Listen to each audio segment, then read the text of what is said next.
Hey, you're listening to The Treehouse Storyteller. Meet me in the treehouse for God-shaped storytelling. Treehouse Storyteller is where we can come together as messy parents seeking Jesus together and raising kids to love him too. If you aren't scared of addressing cultural issues head on and finding a deeper understanding of the biblical worldview to share with your children, then you've come to the right place. I'm not afraid to be transparent and tell all of the juicy details. Our children are being chased by the world, and it is our job to be well equipped and know not only how to lead our flock, but successfully send our arrows out into the world one day to build the kingdom. So snuggle up by the fire or soak up the sunshine with those earbuds in and meet me in the treehouse for some biblical storytelling.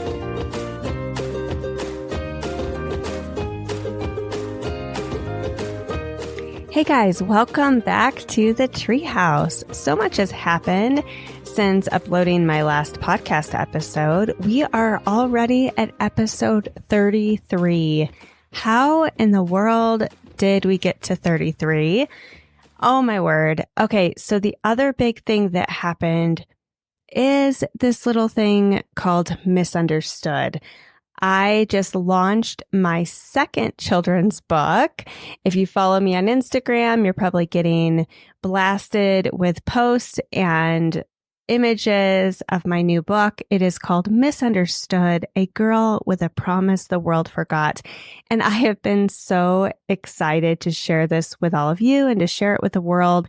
It is really a reclaiming of God's rainbow, the story behind why he created the rainbow in the first place, and all of the promises that it holds that are straight from God.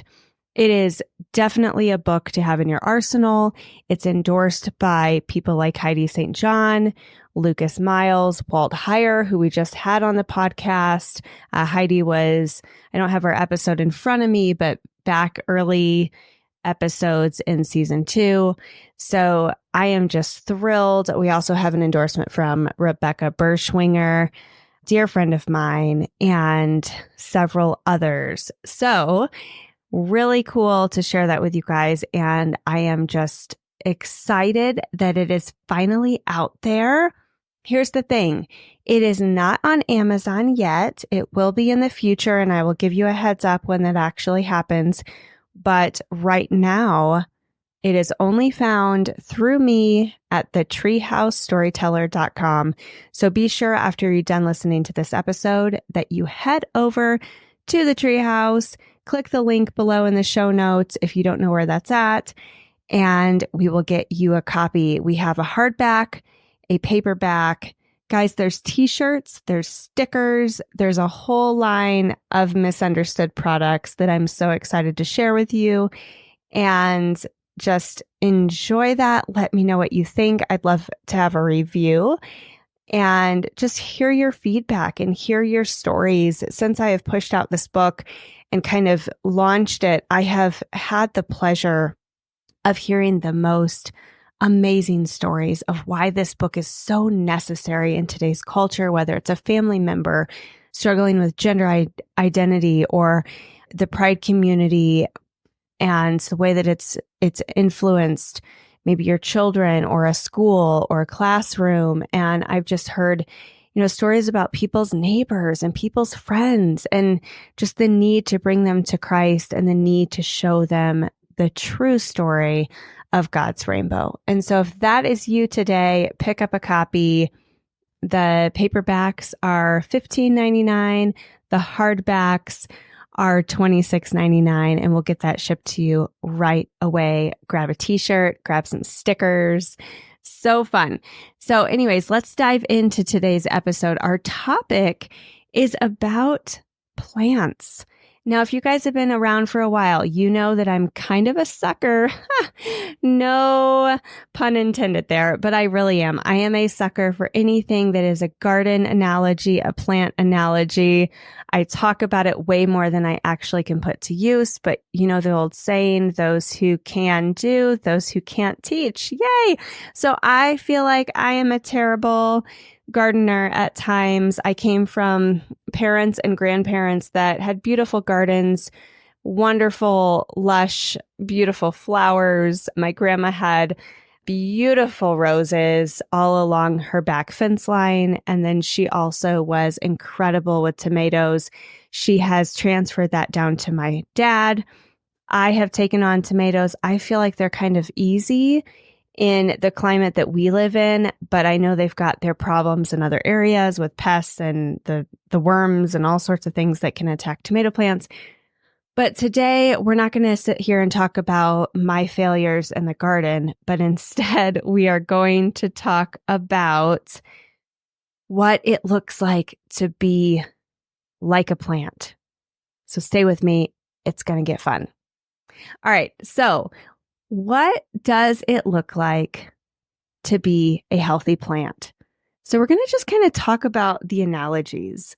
And this is just a fun thing that the Lord walked me on a journey one morning. It was maybe a month ago. And he's like, just showing me all of these analogies and all of these comparisons between human life and plant life. And I'm not talking about human life as we live and breathe, but instead from a spiritual perspective, how our spiritual walk, how our spiritual growth aligns with plant life and what makes a plant grow and what makes a plant thrive. So we're going to kind of like break that down. And I think using plants, we see it in the Bible over and over and over again. Jesus uses plants. The Old Testament uses plants. I mean, it was the agriculture in front of the culture at the time. And so it made so much sense to compare people to trees or plants or a field or a crop or a soil.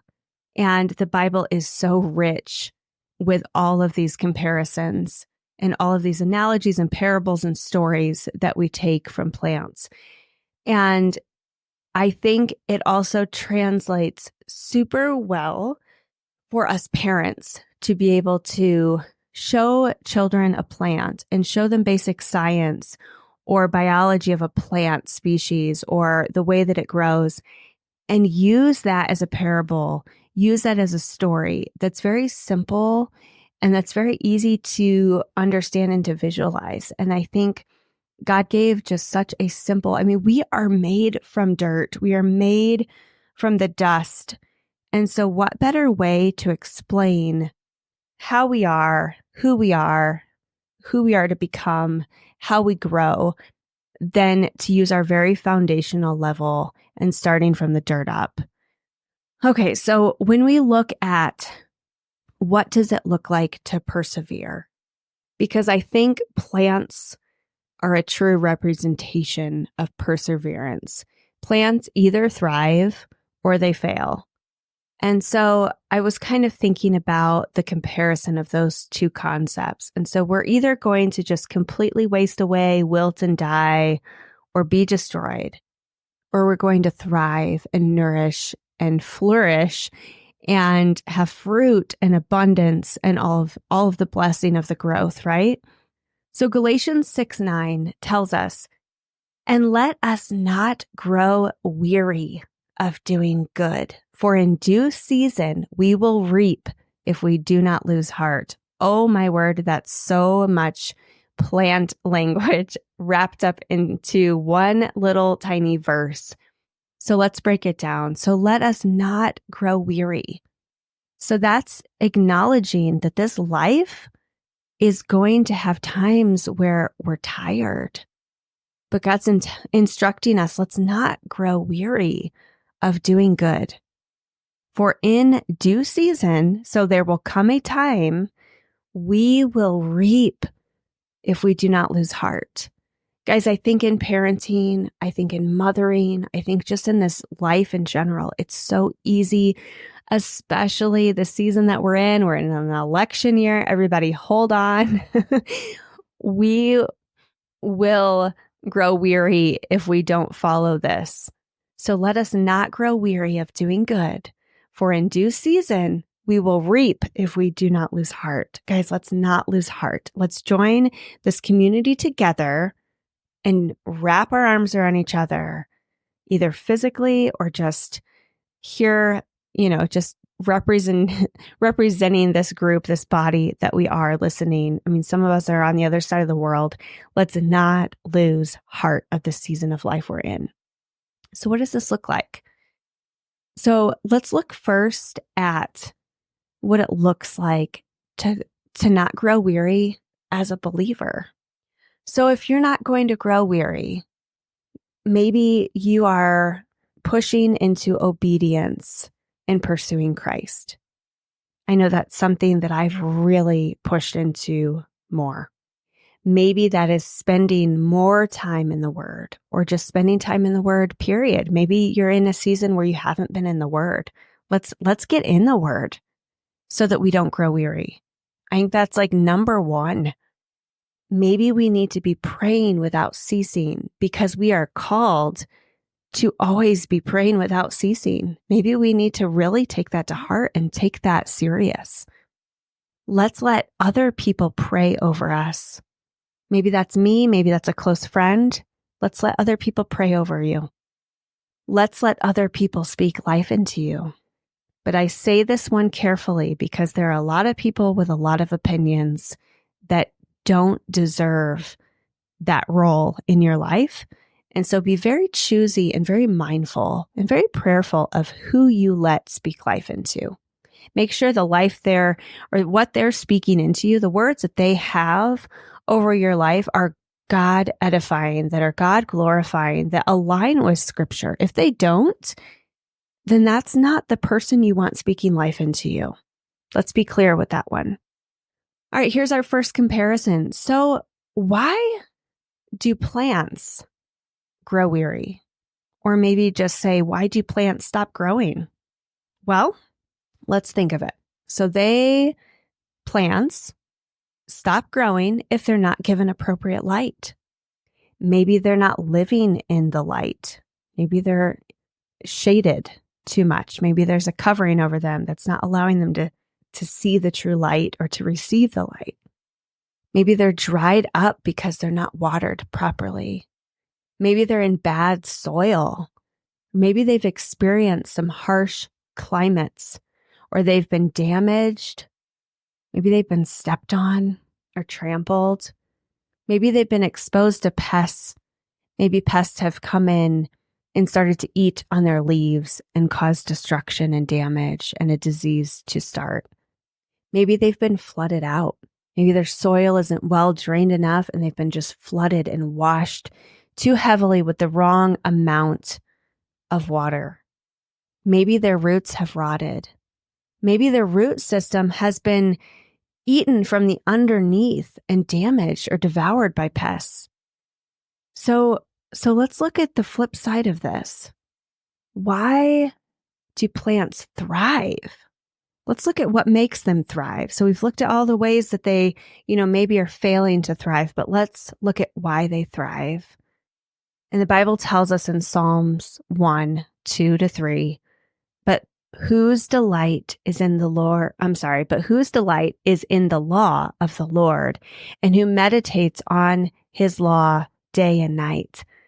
That person is like a tree planted by streams of water, which yields its fruit in season, and whose leaf does not wither. Whatever they do prospers. So here's one of the perfect examples of where the Lord uses plants to teach his children how to prosper in him.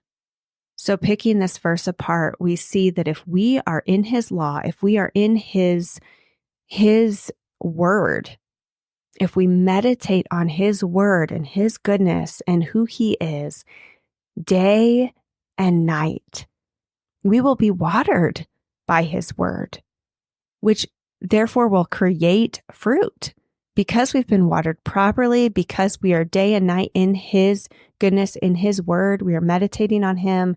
We are by his streams of water.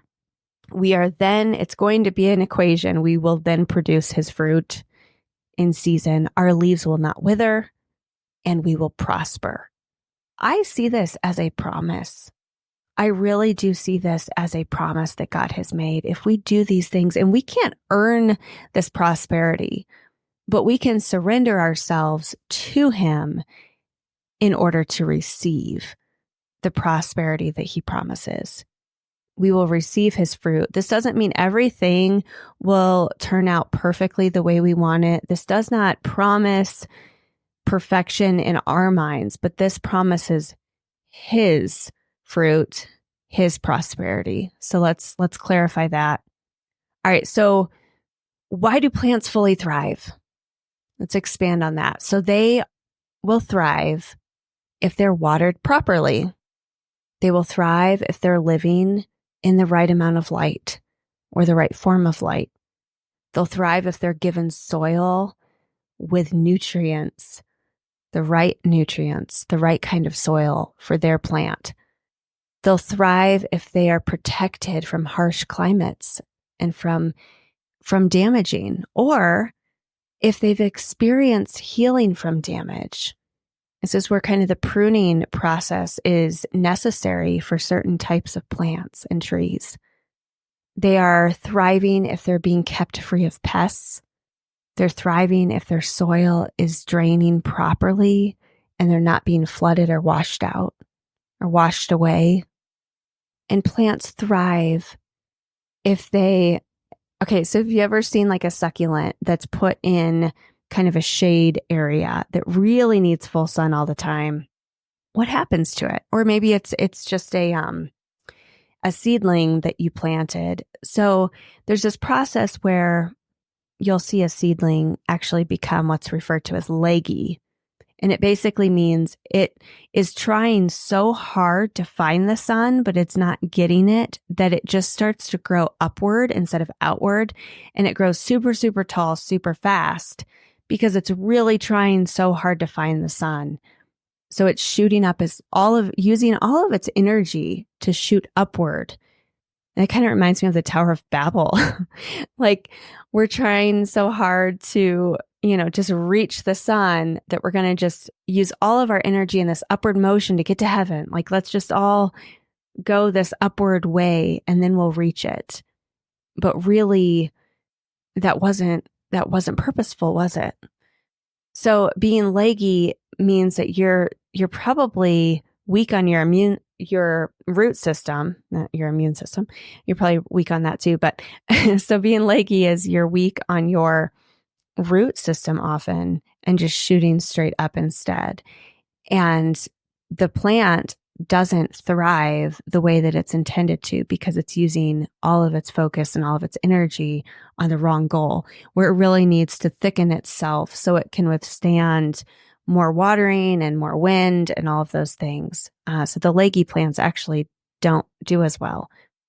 So let's go back to one of my favorite verses, and that is in John.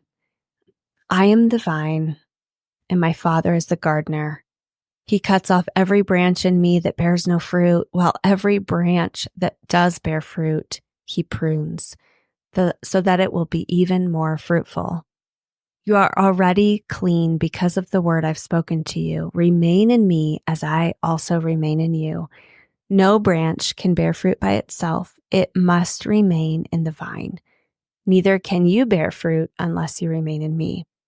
I am the vine, you are the branches. If you remain in me and I in you, you will bear much fruit. Apart from me, you can do nothing. If you do not remain in me, you are like a branch that's thrown away and withers. Such branches are picked up, thrown into the fire, and burned. If you remain in me and my words remain in you, ask whatever you wish and it will be done for you. This is to my Father's glory that I bear much fruit, showing yourself to be my disciples. Now, this is actually a song from childhood, and I'm not going to sing it for you because that's not my gifting, but it's a beautiful song, and my dad used to sing it to me. And it's just really such a beautiful reminder of this concept of abiding, and that when we are abiding to the source, which is really Jesus, he's the gardener. When we're really abiding together, fruit is made. Fruit grows. But the second that we are apart, it doesn't. Now, fun, not so fun story. we went camping a couple weeks back over, I think, Memorial Day weekend, and I just planted a lot in my garden, and it was all starting to establish itself. It seemed fine. The plants weren't teeny tiny, and we were watering it up until our trip. Well, we went on our trip. I didn't have anyone water it. I knew it was going to be kind of rainy that weekend off and on. So I'm like, I'm not going to worry about it. I think it will rain just fine, and it will be fine for 2 days. It's totally fine. I come home, everything is completely dead, like dead as a doornail, dead. And it is such a unfortunate representation of what this verse is saying, because apart from me, you can do nothing. These plants still needed the gardener, who was me, to be there. And I removed myself. Now, this is the reverse understanding, because I'm not saying God's removing himself, but as the gardener in my story, I left. So the plant was removed from the gardener. So when we choose as people, as God's children, to remove ourselves from his gardening, from his pruning, from his watering, from his abiding, when we take ourselves away, we are literally telling ourselves and anyone around us that basically we are a branch just sitting on the ground, ready to be thrown into the fire and burned. And I know that's not what we want to do. I know that's not what I want. I don't ever want to remove myself from the Father. So, golf story, since I brought up my dad and talking about branches that are loose on the ground. So in golf, if you've played before and if you know the rules, you know that you're allowed, when you're getting ready to hit your ball, if your ball is sitting right next to a stick and well, if I hit my ball, I'm going to hit this stick trying to get my club to the ball. You are allowed to remove what is referred to as a loose impediment. That means it's a loose object on the ground that's usually natural. Maybe it's a piece of trash that's blown or something, but it's something that's not attached anymore to the earth. So it's like a stick or some leaves that have blown there, or, a clump of grass or a pine cone, or, whatever it is. It's something that has loosely fallen onto the earth right next to your ball, whether before or after the ball landed there. You're allowed to pick that loose impediment off, kind of clean the area around your ball, and then you're allowed to hit the shot. Well, what is not a loose impediment is something that's fully attached to a tree next to you. So maybe your ball landed right next to a bush. You can't bend the branch that's still connected to the bush. You have to hit the ball as it lies. You have to, in other words, you can't change the circumstance. You have to just try your best to hit it while it's kind of tucked under this branch or bush or tree or whatever it is. So when I think of these branches that are picked up and thrown into the fire, I just think of this branch that's a loose impediment, and it's just in the way of really hitting the ball and getting good contact with the ball. And so it's just kind of that funny part of the verse that I always picture me bending over to where my golf ball is and picking up the branch that's in the way. And it's just loose. It's doing no purpose, and it's nothing. It's pretty much trash. And when we are choosing to not abide with the Father, when we are choosing a different course, when we're abiding with things that are not godly, that are not of him, that are not biblical, that are going against his word, anything in the culture that is not aligning with him, when we are choosing that, we are choosing to basically be a loose impediment. We're just chucked on the ground. The wind's blown us off the tree, and we're good as trash, or tossed in the fire. Guys, I don't want that for my kids. Do you want that for yours? I don't think so. I want to teach our kids to be attached to the vine. I want him to cut off every branch in me that is useless. So I want every bit of my life that doesn't have anything to do with him to just fall away. so that I can be more fruitful for him. Now, if you go back to the very beginning of season 2, I will tell you, friends, how God gave me this picture this year of actually 2 years ago. And he said, hey, if you want space in your life to do my work, you've got to clean up your act. Like, you've got to clean your life up. And that didn't even mean like what I was spiritually doing, because that was already really directed toward him. And I was really trying to stay on course with, my spiritual walk with the Lord felt sound. But it was like, if you want to do more work for the kingdom, if you want more space in your life, if you want more time to be able to do the things that I've set in front of you to do, you need to have less clutter in your life. Like, really clean up your priorities, less things that are not intentional. And I actually, just the past couple weeks, made a big decision. Some of the work-life balance kind of things that I was doing, I actually was able to do that. And God gave me a very clear understanding of one thing that I was doing from a work perspective that needed to fall off my plate. And I was able to make that happen recently. And man, it kept me up at night because I didn't want to give that part of my life up. I really didn't. But guys, now that has been pruned off of me, and man, ask me the story, I'll tell you it specifically, but I'm not going to share it on this podcast. But it was one of those things where I physically and mentally did not know how to pull it off. Like, I don't know how to prune this. I don't know how to cut it off myself, but God told me it's going to need cut. And let me tell you, I did surrender it to him. I still told him, hey, I don't know how to do this, but he made it happen. He really, truly made it happen.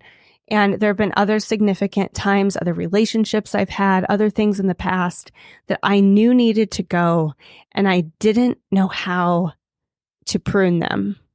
But you know what? It is not the plant's job to prune its own branches.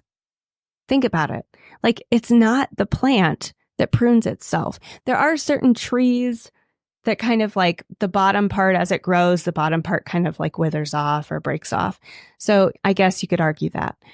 But in the big scheme of things, most plants do not prune themselves.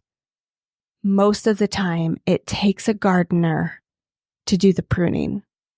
And I think what's beautiful in a couple of my stories that I have as a testimony to this concept is that I always knew there was something dead on there that needed to go, but I didn't know how to do it. And God has always made a way.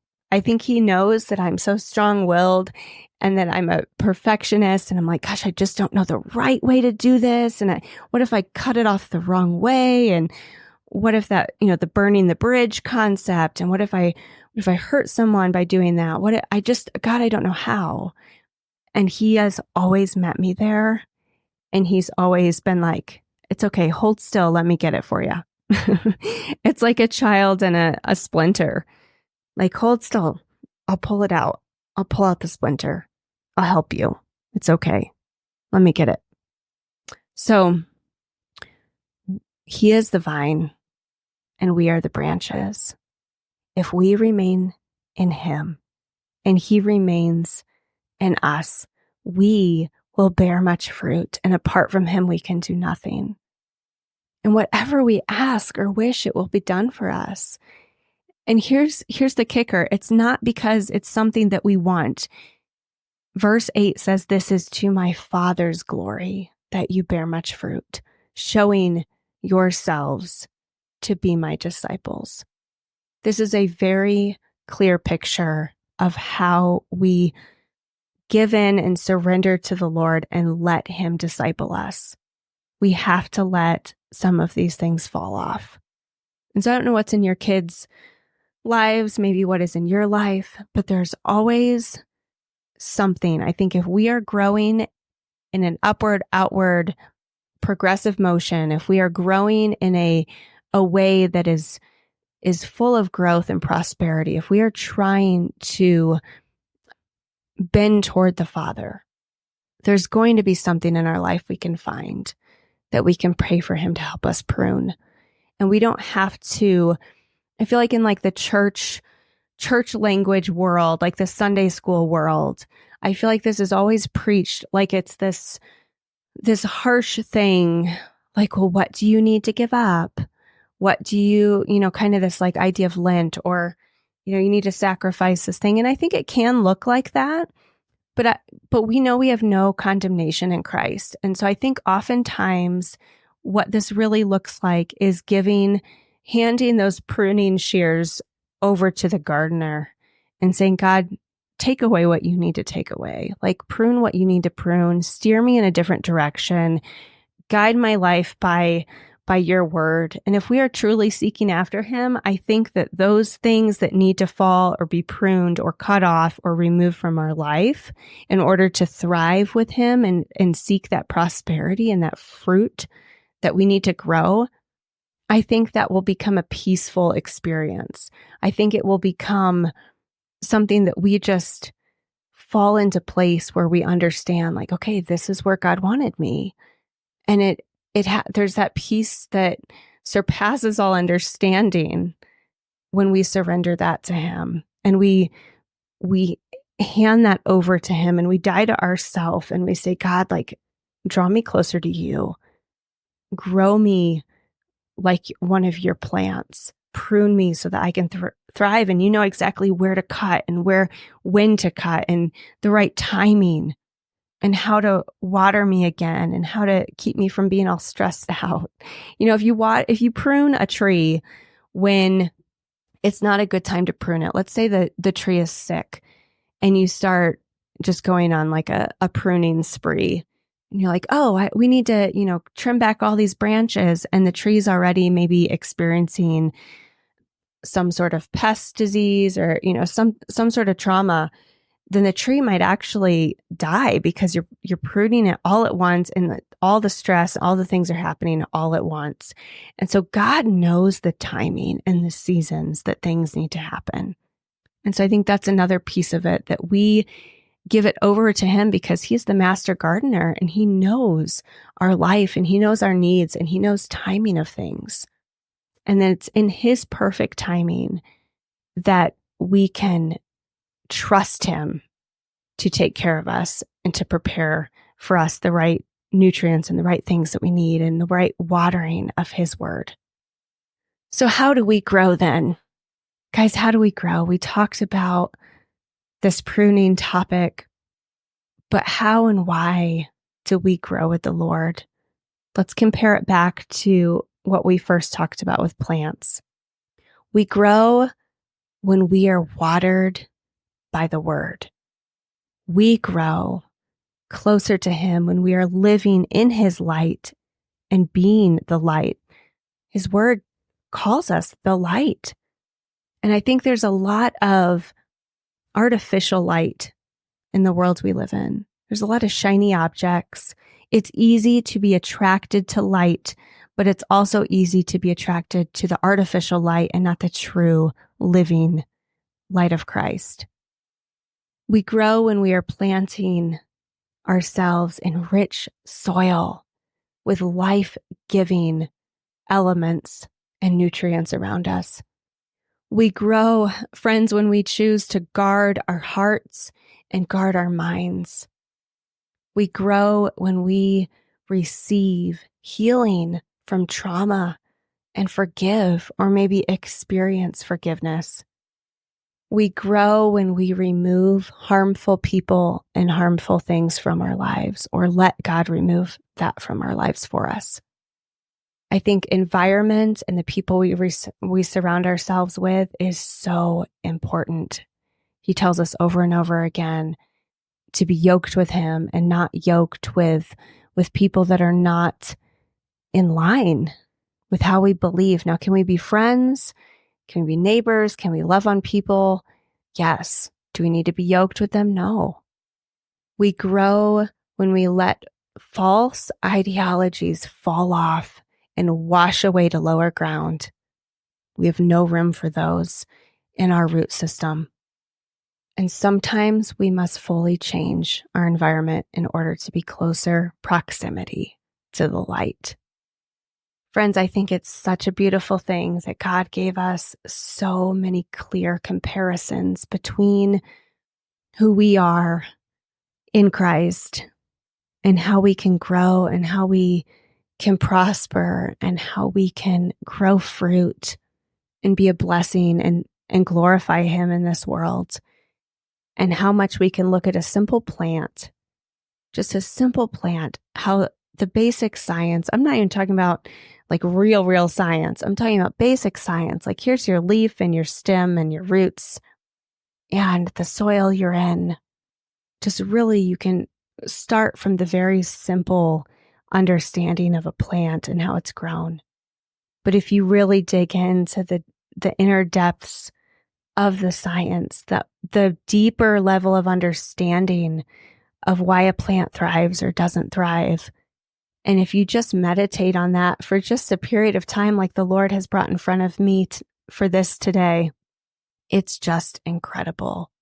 So I want you to really think on this, and I want you to use this as an example in teaching your kids.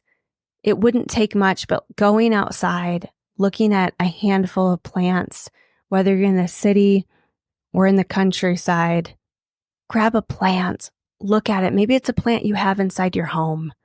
Really observe it. Observe why it's thriving or not. Guys, I've got a lot of examples of plants in my home right now. My husband keeps reminding me of all the ones that are not thriving. And I just get busy. I get busy and I don't tend to them as I need to. But oh my goodness, I am a human gardener, and our Father, the true vine, the true gardener, oh my goodness, Jesus is not too busy to tend to your withering leaves. He is not too busy to help prune you. He is not too busy to water you or to move you to better soil. He loves you so much, and He will just hold you right in His big, wonderful hands that are pierced for His glory and for your salvation. And He will tend to you, and He will heal you, and He will bring you back to life. So if you feel like you are just withering or not persevering or you're weary, don't lose heart, because in due season, we will reap. Do not grow weary of doing good, for in due season, we will reap if we do not lose heart. Friends, grab a hold to the gardener today. Hold a little hand in your house and teach them what the gardener is capable of. He is wonderful, and He loves you more than you can even imagine. This is a perfect episode to let you know about my latest project in children's book release called Misunderstood, A Girl with a Promise the World Forgot. It is a compelling story of the rainbow personified as a feminine character misunderstood, a refreshing retale of the true history of the rainbow and how its colors came to be. It is a reclaiming of God's promise to all creation and His children, reflecting back to Genesis and the flood. Without rain, we don't have rainbows, and without the rainbow, we wouldn't have this special promise. Turn every colorful page to see how Misunderstood gives the reader a much-needed reminder of who she really is. She is a girl with a promise the world forgot. You can pre-order now on thetreehousestoryteller.com in paperback and hardcover for the little ones in your life. So go order and be prepared to pray over the seeds of truth you are planting with Misunderstood. Head on over to thetreehousestoryteller.com for more products, artwork, photography, and encouragement. See you next time.